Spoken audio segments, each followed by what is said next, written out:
కి స్వాగతం. ముందుగా ముఖ్యాంశాలు. అమృతధార పథకం అమలుకి జనవరి నెలాఖరు నాటికి డిపిఆర్ సిద్ధం చేయనున్నట్లు డిప్యూటీ సీఎం పవన్ కళ్యాణ్ ప్రకటన. అమృతధార పథకం అమలుపై వర్క్ షాప్ లో పలు అంశాలను చర్చించిన పవన్ కళ్యాణ్, గత ప్రభుత్వం భూగర్భ నీటి వినియోగం పేరుతో బోర్ల ఏర్పాటు కోసం సుమారు 4,000 కోట్లను దుర్వినియోగం చేసిందని విమర్శ. గొల్లపూడిలోని బీసీ భవన్ లో బీసీ స్టడీ సర్కిల్ ని ప్రారంభించిన రాష్ట్ర మంత్రి సవిత. కార్యక్రమంలో పాల్గొన్న ఎమ్మెల్యేలు వసంత వెంకట కృష్ణ ప్రసాద్, కొక్కిలిగడ్డ శ్రీనివాసులు. కూటమి ప్రభుత్వం బీసీలకు పెద్దపీట వేసి వారి అభివృద్ధికి కృషి చేస్తుందని వెల్లడి. భవానీ దీక్షల విరమణ నేపథ్యంలో జరుగుతున్న ఏర్పాట్లలో భాగంగా ఇంజనీరింగ్ విభాగం అధికారుల పనితీరుపై అసంతృప్తి వ్యక్తం చేసిన జిల్లా కలెక్టర్ జి లక్ష్మీష. ఒక్క భవానీకి గీత పడినా ఊరుకోనంటూ ఇంజనీరింగ్ విభాగం అధికారులపై జిల్లా కలెక్టర్ ఆగ్రహం. రాష్ట్రంలో జల్ జీవన్ మిషన్ పథకంలో భాగంగా అమృతధార పథకం అమలుకి జనవరి నెలాఖరు నాటికి డిపిఆర్ సిద్ధం చేయనున్నట్లు ఆంధ్రప్రదేశ్ రాష్ట్ర ఉప ముఖ్యమంత్రి పవన్ కళ్యాణ్ ప్రకటించారు. ఆ వెంటనే కేంద్ర జలశక్తి శాఖ మంత్రిని కలుస్తామని వెల్లడించారు. అమృతధార పథకం అమలుపై విజయవాడలో బుధవారం జరిగిన వర్క్ షాప్ లో పలు అంశాలను ఈ సందర్భంగా చర్చించారు.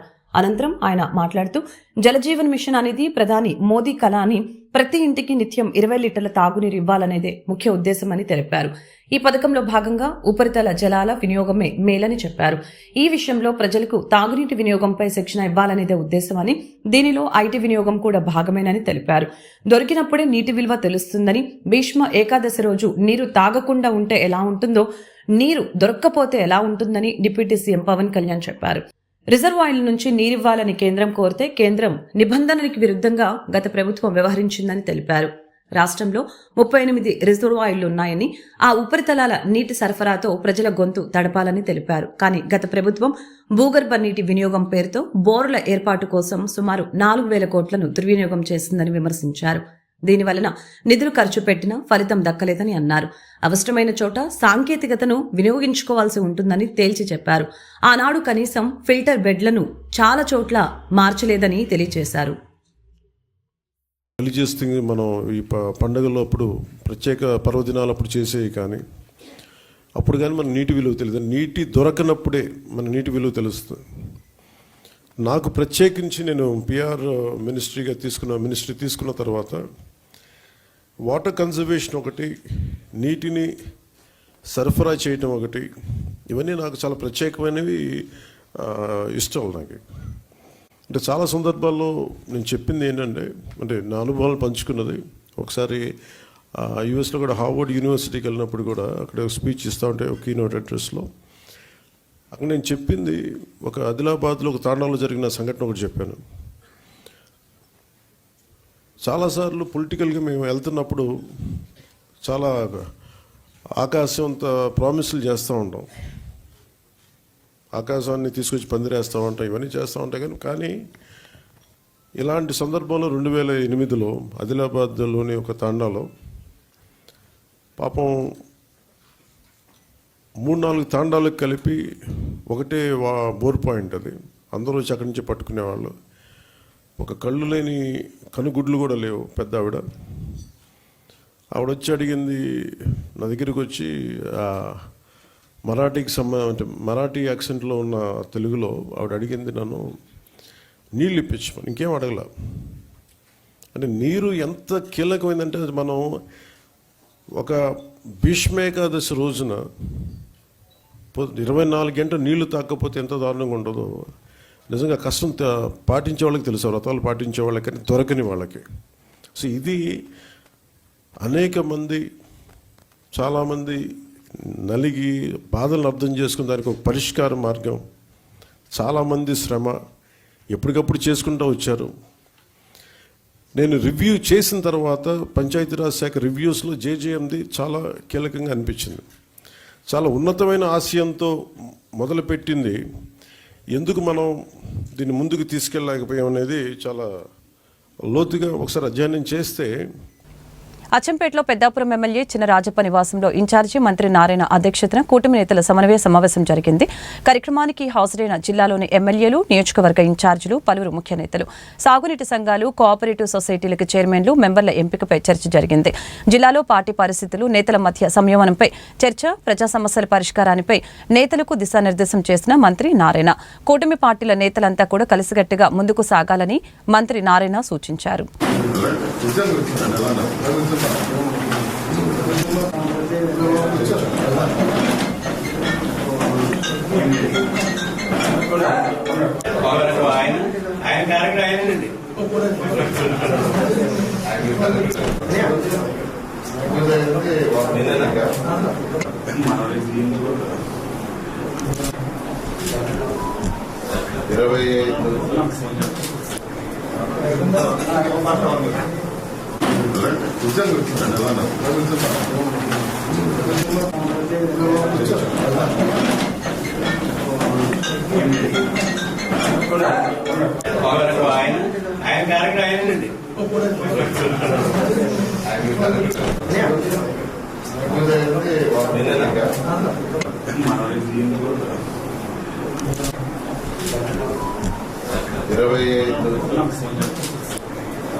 ఇద్దరు అలా ఉంటారు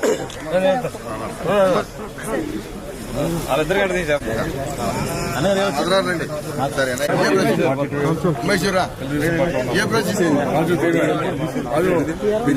రాజమహేంద్రవరంలో మంత్రి నారాయణ పర్యటన. క్వారీ సెంటర్ రైతు బజార్ పక్కనే 1,96,00,000తో రాజమహేంద్రవరం నగరపాలక సంస్థ ఆధ్వర్యంలో నిర్మించిన పెట్రోల్ బంకు ప్రారంభించిన మంత్రి. హాజరైన ఎమ్మెల్యేలు Buchaiah Chowdary, Adireddy Srinivasu, Battula Balaramakrishna, RUDA chairman Venkataramana, collector Prashanthi, RMC commissioner Ketan. మంత్రి నారాయణ ఈ సందర్భంగా మాట్లాడారు. రాజమండ్రి మున్సిపల్ కార్పొరేషన్ వాహనాల ఆయిల్స్ కొరకు ప్రతి నెల 25.54 లక్షలు ఖర్చు అవుతుందని మంత్రి తెలియజేశారు. ఆర్ఎంసీ ద్వారా ఇండియన్ ఆయిల్ కార్పొరేషన్ సౌజన్యంతో పెట్రోల్ బంక్ ఏర్పాటు వలన ఖర్చు ఆదా అవుతుందని సందర్భంగా తెలిపారు.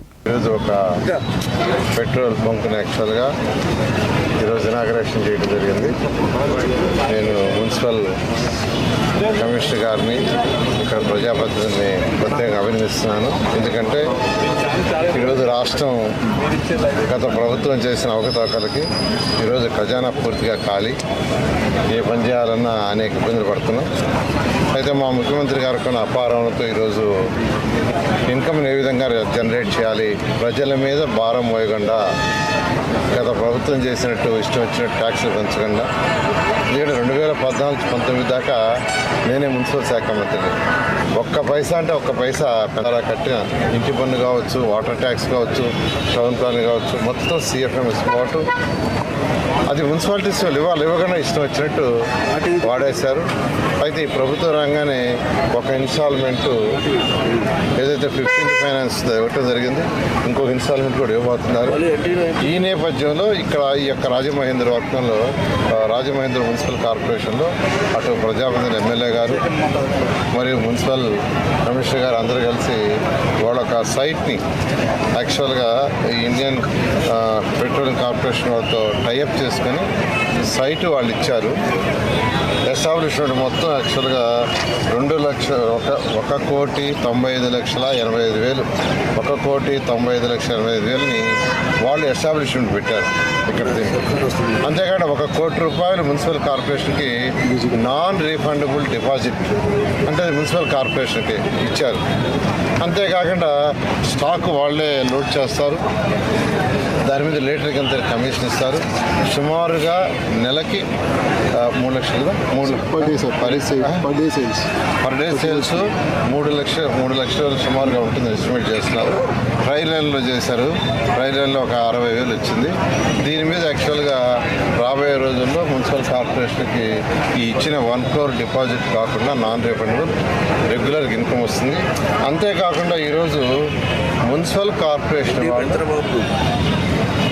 నెలకి 25,54,270 రూపాయలు పెట్రోల్కి డీజిల్కి ఖర్చు పెడుతున్నారు. దాని మీద యాక్చువల్గా స్పెషల్ రిబేట్ ఇవ్వబోతున్నారు. ఈ విధంగా ఒక మంచి కార్యక్రమాన్ని చేశారు. ఇది మోడల్గా రాష్ట్రంలో ఉన్న 123 మున్సిపాలిటీస్లో ఎక్కడెక్కడ వీలైతే అక్కడ పీపీపీ మోడల్ చేయడం జరుగుతుంది. మరొకసారి ఎమ్మెల్యేని, కమిషనర్ని, ప్రజాప్రతినిధిని నేను అభినందిస్తున్నాను. Thank you. చాలా కానీ గత ప్రభుత్వం ఎన్నోసార్లు పెంచిన పని సక్రమంగా చేసినట్టు అది చేయాల, అన్నీ అవకతవకలే. 15th ఫైనాన్స్ డబ్బులు కూడా ఇష్టం వచ్చిన డైవర్ట్ చేసింది. 3,200 కోట్లు CFMSలో.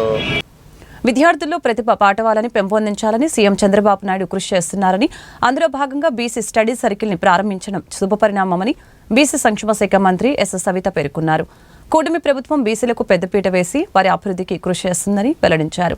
గత ప్రభుత్వంలో చదువు పూర్తయిన యువత ఉద్యోగాలు లేక ఎన్నో ఇబ్బందులు పడ్డారని ఆరోపించారు. ఖచ్చితంగా చూడాలి. Inspirational movie. ఒక గ్రామీణ ప్రాంతం పిల్లాడు జీవితంలో ఎన్ని ఒడిదుడుకులు ఎదుర్కొని చివరికి ఐఏఎస్ అయ్యాడనేది దాని ఇతివృత్తాంతం. Real story, real life story. Bihar నుంచి మొదలవుద్ది కథాంశం. ఎంత గొప్ప సినిమా అంటే ఆ పిల్లలందరికీ అది స్ఫూర్తిదాయకం. కాబట్టి తప్పకుండా 12th ఫెయిల్ అనే సినిమా మీరందరూ చూడండి.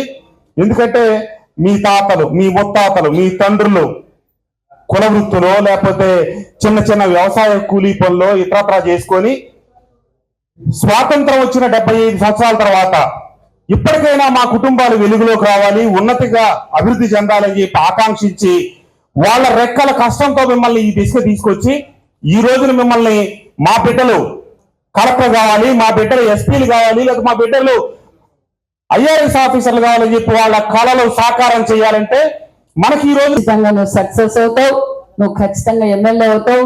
ఏం నిరాశ పడొద్దని భుజం తట్టి నేను కూడా నీ సైతం అంటూ నన్ను ఈ రోజు ఈ స్థాయి వరకు తీసుకొచ్చిన మా సోదరులు శ్రీనివాసన్న గారికి మరియు మా డైరెక్టర్ మల్లికార్జున గారికి మరియు పోలా భాస్కర్ గారికి మరి గురుమూర్తి గారికి, దేవేంద్రప్ప గారికి, మరి అభయ్ గారికి, మరి మన బ్రాహ్మణ కార్పొరేషన్ చైర్మన్ గారికి, వేదిక పైన పెద్దలకు, మరి మన ఎప్పుడు మా ఆఫీస్కి వచ్చి సూచనలు సలహాలు ఇస్తున్న మన బీసీ పెద్ద బిడ్డని చెప్పాలి, బీసీ ముద్దు బిడ్డ శంకరయ్య గారికి, మరియు లా ఎక్సలెన్సీ MD రామారావు గారికి, మరి వేదిక పైన ఉన్న పెద్దలందరికీ, మీడియా సోదరులందరికీ పేరు పేరున నమస్కారాలు తెలియజేసుకుంటున్నా. మరి విద్యార్థులందరికీ శుభాశీస్సులు తెలియజేస్తున్నా.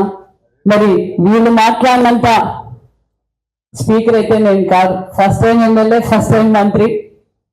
నేను తెలియజేసేది ఒక్కటే, బడుగు భవానీ దీక్షల విరమణ నేపథ్యంలో జరుగుతున్న ఏర్పాట్లలో భాగంగా ఇంజనీరింగ్ విభాగం అధికారుల పనితీరుపై ఎన్టీఆర్ జిల్లా కలెక్టర్ జి లక్ష్మీషా అసంతృప్తి వ్యక్తం చేశారు. ఒక భవానీకి గీత పడినా ఊరుకోనంటూ ఇంజనీరింగ్ విభాగం అధికారులపై జిల్లా కలెక్టర్ ఆగ్రహం వ్యక్తం చేశారు. విజయవంతంగా ఎక్కడ ఏమి లోటుపాట్లు లేకుండా ప్రాపర్గా తయారీ చేసి చేయడానికి జరుగుతూ ఉంది. ఈసారి అంచనా వచ్చి 6 లక్షల వరకు వచ్చే అవకాశం ఉంది అని అంచనాలు ఉన్నాయి. దీనికి తగ్గట్టుగా సరిపోయే ఏర్పాట్లు ఉన్నాయా లేదా, ఇక్కడ స్నానం జాన్ కానీ అక్కడ క్యూ లైన్స్ కానీ ఇవన్నీ ఏర్పాటు ఆల్రెడీ ముమ్మరంగా జరుగుతూ ఉన్నాయి. సో దీంట్లో భాగంగా పబ్లిక్ ఇన్కన్వీనియన్స్ లేకుండా ఒక 15 లక్షల వరకు వాటర్ బాటిల్స్ అందరికీ వచ్చే వాళ్ళకి నీళ్ళు ఇవ్వడము, అలాగే వాళ్ళకి కావాల్సిన అన్ని క్యూ లైన్స్, అలాగే టాయిలెట్స్ ఎన్ని అవసరమైతే అన్ని టాయిలెట్స్ అన్ని ఏర్పాటు చేసి, సో సిటీని ఆ టైంలో ఎక్కువ మంది వస్తారు కాబట్టి ఒకసారి క్లీన్లీనెస్గా పెట్టుకోవడము, అలాగే వాళ్ళకి కావాల్సిన ఇన్ఫర్మేషన్ అందజేయడము, వాళ్ళు ఈజీగా భక్తి భావంతో అయితే వస్తారో అదే భక్తి భావంతో అమ్మవారి దర్శనం చేయించి, సో వాళ్ళు ఒక మంచి దైవత ఫీలింగ్తో వాపస్ వెళ్ళడానికి టెంపుల్ అడ్మినిస్ట్రేషన్ అలాగే జిల్లా యంత్రాంగం ద్వారా మనము కృషి చేస్తున్నాము. దీనికి పబ్లిక్ రిక్వెస్ట్ ఏంటంటే, వస్తున్నప్పుడు ఎక్కడికక్కడ సైన్ బోర్డ్స్ ఉంటాయి, హెల్ప్ డెస్క్ ఉంటాయి, మీకు కావాల్సిన అన్ని సదుపాయాలు కూడా ఉంటాయి. దాన్ని కొంచెం పేషెన్స్గా అన్నీ వాడుకుంటూ నెమ్మదిగా వచ్చి దైవత అయిపోయిన తర్వాత వెళ్ళండి. ఎక్కడ కంగారు పడాల్సిన అక్కర్లేదు, అడావడి అక్కర్లేదు. మీకోసమే చేస్తున్న ఏర్పాట్లు ఇవి. ఇంకా ఏదైనా ఫీడ్బ్యాక్స్ ఉన్నా కూడా, ఇంకా ఏదైనా ఇంప్రూవ్ చేయాలనుకున్నా కూడా సో కోఆర్డినేట్ చేసుకుని చేయడం జరుగుతుంది. సో ప్రతి ఒక్కరూ ఈ భవానీ దీక్షల విరమణ కార్యక్రమాన్ని పాల్గొని సో విజయవంతంగా చేయాలి. దీంట్లో పబ్లిక్ ఫెసిలిటీస్ వరకు, పబ్లిక్ కన్వీనియన్స్, పబ్లిక్ ఇన్ఫర్మేషన్ వరకు ఏమీ లోటుపాట్లు లేకుండా జిల్లా యంత్రాంగం ద్వారా చేయడం జరుగుతుంది. సో అట్లాగే వచ్చే భక్తాదులు కూడా సో దాన్ని పాటిస్తూ మీకు ఏదైనా సమస్యలు ఉంటే లేదా ఏమైనా ఇన్ఫర్మేషన్ ఇవ్వాలంటే కాల్ సెంటర్ కూడా పెట్టడం జరుగుతుంది. కమాండ్ కంట్రోల్ రూమ్ ఉంటుంది. So police command control room, అలాగే టెంపుల్ కంట్రోల్ రూము, అలాగే జిల్లా యంత్రాంగం కంట్రోల్ రూమ్ కూడా ఉంటాయి. అక్కడ నంబర్స్ కూడా పబ్లిసిటీ చేయడం జరుగుతుంది. సో దీనికి అందరూ ఉపయోగించుకొని వాడుకొని సో ఏ సమస్యలు లేకుండా వచ్చి ఈ కార్యక్రమంలో పాల్గొని విజయవంతంగా చేయాలని సందర్భంగా కోరుతున్నాం. సార్, వచ్చే భక్తుల కోసం ఈ యాప్ ఒకటి కూడా డెవలప్ చేశారు. ఇప్పటిదాకా ఎంతమంది ఏమన్నా రిజిస్టర్ చేయించుకున్నారా? ఇది వినూత్నంగా పోలీస్ డిపార్ట్మెంట్ ద్వారా యాప్ రెడీ చేసి ఎవరైతే భవానీలు బయట నుంచి వస్తున్నారో వచ్చే టైంలోనే క్యాప్చర్ చేయడానికి ఇది జరుగుతూ ఉంది. దీనికి ఇంకా ఇప్పుడే స్టార్ట్ చేసాం కాబట్టి సో మొత్తం అంచనా ఇప్పుడు ఒకసారి చూడాలి. ఎందుకంటే వాళ్ళు రిజిస్టర్ చేసుకుంటూ వచ్చేవాళ్ళు మళ్ళీ మిస్ అవ్వకూడదు కాబట్టి సో అది కూడా చేస్తున్నాము. ఇప్పటికైతే జరుగుతూ ఉంది. సో కొన్ని రోజుల తర్వాత కంప్లీట్ డీటెయిల్స్ ఇవ్వడం జరుగుతుంది. దూర ప్రాంతాల నుంచి వస్తున్నారు కదా, వాళ్ళు పార్కింగ్ ఎక్కడ అరేంజ్ ఒక్కొక్కరు పార్కింగ్ ఎక్కడ అరేంజ్ చేస్తారు? దూర ప్రాంతాల నుంచి వస్తున్నారు, అనేక ప్రాంతాల నుంచి. ఇప్పుడు భవానీలో నడిచి వస్తున్నారు బేసికలీ. సో నడిచి వచ్చే వాళ్ళకి పార్కింగ్ కన్నా ఎక్కువ వాళ్ళు నడవడానికి ప్రాపర్గా క్యూ లైన్స్ ఇది ఏర్పాటు చేయాలి. ఇన్ కేస్ ఏదైనా వెహికల్స్లో వచ్చే వాళ్ళకైతే as per దలో out of city కొంచెం ఇక్కడ క్రౌడ్ కాకుండా భవానీ ఐలాండ్ వైపున వాళ్ళకి పార్కింగ్ ఏర్పాటు చేయడం జరుగుతుంది. గోదావరి నుంచి వెస్ట్ గోదావరి నుంచి ఎక్కువ మంది వచ్చే భక్తులు అవకాశం ఉంది సార్. వాళ్ళకన్నా ప్రత్యేక పార్కింగ్ దట్స్ వాట్ ఇప్పుడు పోలీసు వాళ్ళకి అదే ఆదేశాలు ఇవ్వడం జరిగింది. సో ప్రాపర్గా మనం విత్ ఇన్ సిటీ కాకుండా బయట హోల్డ్ చేయాలి. వాళ్ళని బయట హోల్డ్ చేసి ఎవరైనా నడిచి వస్తారో వాళ్ళకి ఇబ్బంది లేకుండా సో వాళ్ళకి పార్కింగ్ ఏరియా అలాగే ఫెసిలిటీస్ ఇవ్వడం జరుగుతుంది. ఓకే, దూరభారాల నుంచి భవానీ ఎక్కువ సంఖ్యలో నడుచుకొని వస్తారు సార్. వాళ్ళు వచ్చిన తర్వాత కనీసం వాళ్ళకి విశ్రాంతి ఉండడానికి కానీ స్టే చేయడానికి ఏమైనా ఏర్పాటు చేయాలి? అమ్మ అదే ఇప్పుడు నేను చెప్పాను కదా, 6 లక్షల మంది వచ్చే అవకాశం ఉంది. 5 రోజుల కార్యక్రమం అంటే దాదాపుగా రోజుకి యావరేజ్ తీసుకున్న 1,00,000 మంది వస్తారు. 1,00,000 మందికి మనం ఒకటేమో క్యూ లైన్ కింద నుంచి పైన వరకు ఉంది. క్యూ లైన్ మొత్తం షేడ్ ఉంది. సో క్యూ లైన్లో అలాగే ఇక్కడ హోల్డింగ్ ఏరియా ఉంది. హోల్డింగ్ ఏరియాలో కూడా దాదాపుగా 6,000 మంది వరకు మనం హోల్డ్ చేయొచ్చు. అక్కడ బేసిక్ ఫెసిలిటీస్ వాటర్ కానీ షేడ్ కానీ అన్నీ ఉన్నాయి. ఇంకా ఏదైనా అవసరం ఉన్నా కూడా చేయడానికి జిల్లా యంత్రాంగం అలాగే టెంపుల్ అడ్మినిస్ట్రేషన్ సిద్ధంగా ఉంది. అమ్మ భవానీలు ఎక్కువ మంది వచ్చినప్పుడు హోల్డింగ్ ఏరియా మన డిఎంసీ ఎదుర్కొన్న ఉన్నటువంటి ఖాళీ ప్లేస్లో మనం అక్కడ కట్టి అక్కడ హోల్డ్ చేసుకుంటే కొంతమంది చొప్పున మన వినాయకుడి గుడి దగ్గర ఎంతో ప్రసిద్ధి చెందిన వన్ టౌన్ కోమల విలాస్ ప్రాంతంలో గుమగుమలాడే రుచుల్ని పరిచయం చేసి వచ్చిన వెంటనే అదనపు ఛార్జీల పేరుతో ప్రజలపై వేల కోట్ల రూపాయల భారం వేశారని ఆరోపించారు. మోడీ, చంద్రబాబు, పవన్ కళ్యాణ్ పరిపాలన చలికాలంలో కూడా ఎండాకాలంలాగా కరెంటు బిల్లులు గుయ్యమంటున్నాయి. చంద్రబాబు నాయుడు మేము అధికారంకి వస్తే జగన్మోహన్ రెడ్డి లాగా బాధుడు కరెంటు బిల్లు భారాలు ఉండవు, తగ్గిస్తామని చెప్పి మాట ఇచ్చారు. మరి ఇచ్చిన మాట ప్రకారంగా మీరు నిలబడకుండా ఈ 6 నెలల కాలంలోనే 15,000 కోట్ల రూపాయలు ట్రూ ఆఫ్ ఛార్జీలు, ఇంధనపు సర్దుబాటు ఛార్జీలని ప్రజల మీద భారాలు వేయడం, ఇది మాట మీద నిలబడే లక్షణమేనా? ఈ రకంగా మాట తప్పి మోసం చేయడం, 5 నెలల్లోనే ప్రజల మీద భారాలు వేయడం న్యాయమేనా? ఆదాని లాభాల కోసం జగన్మోహన్ రెడ్డి, ఆదాని మరి సోలార్ ప్రాజెక్టులో పెద్ద ఎత్తున అవినీతి కేసులు ఇరుక్కుంటే ఈ అవినీతిని చేసినటువంటి వారి మీద శిక్షలు వేయకుండా, వారి నుంచి కక్కించకుండా ప్రజల మీద భారాలు వేసి ప్రజలను ఇబ్బందులు పాలు చేస్తారా? అసలు బిల్లు కంటే కొసరు బిల్లు ఎక్కువ వస్తుంది. ఈ రోజు 75 రూపాయల బిల్లు వస్తే దానికి 250 రూపాయలు సర్దుబాటు ఛార్జీలు అలాగే ట్రూ ఆఫ్ ఛార్జీల పేరుతో బాధేస్తున్నారు. ఇది బాధుడు, మహాబాధుడు, వీరబాధుడు, ఈ మహాకూటమి బాధుడు ప్రజలు తట్టుకోలేకపోతున్నారు. చంద్రబాబు నాయుడు గారు, మోడీ గారు, పవన్ కళ్యాణ్ గారు.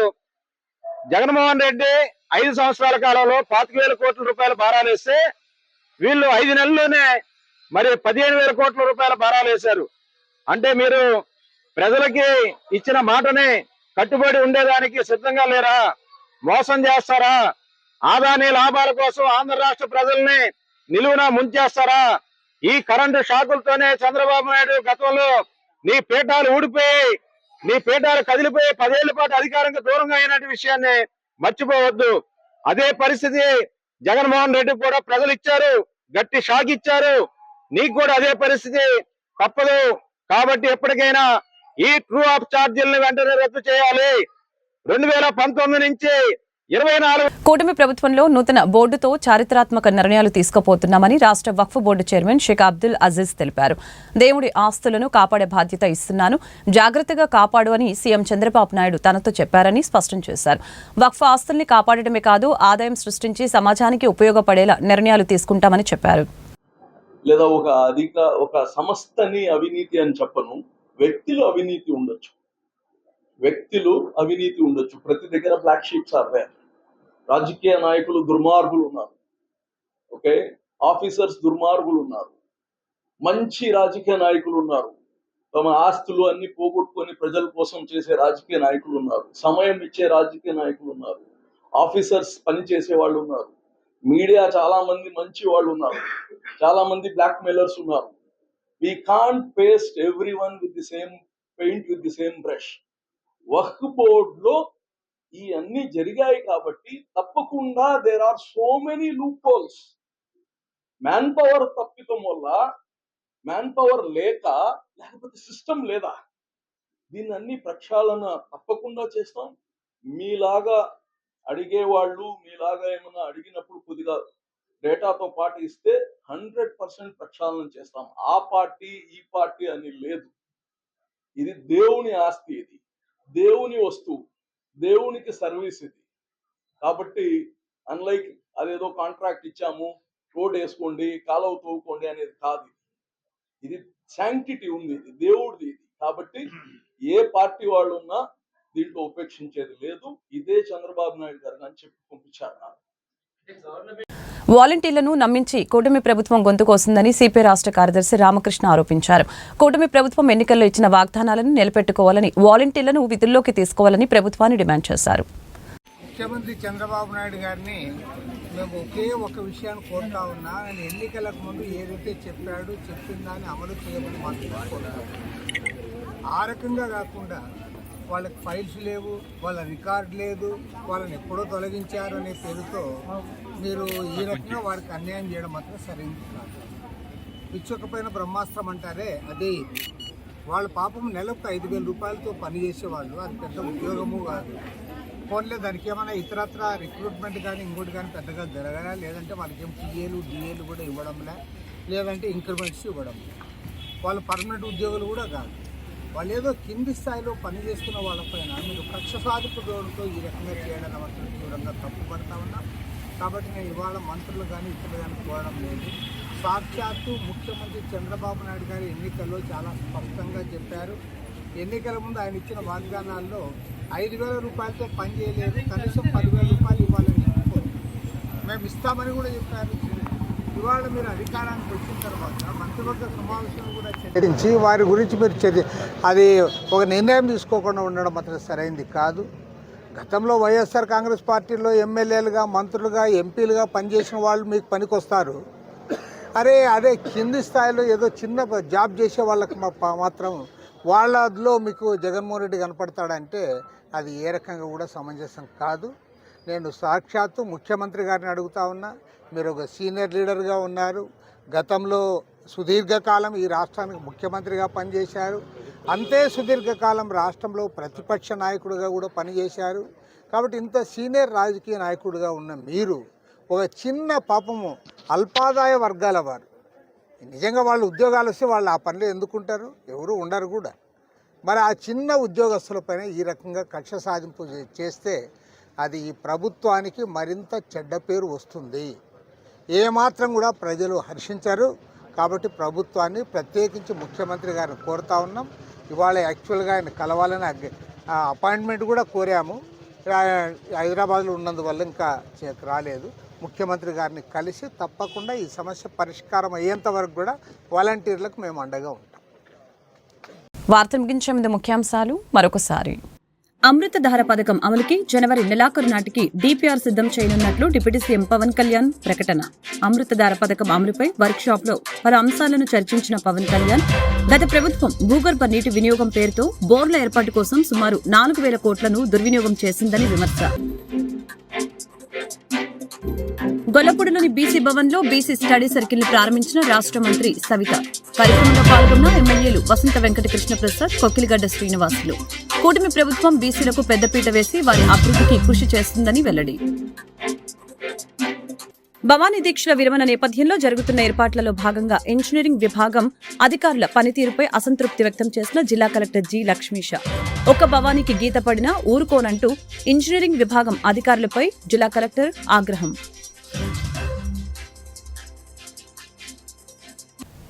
ఈ వార్తలు ఇంతటితో సమాప్తం. మరొక బులెటిన్లో మళ్ళీ కలుద్దాం. నమస్కారం.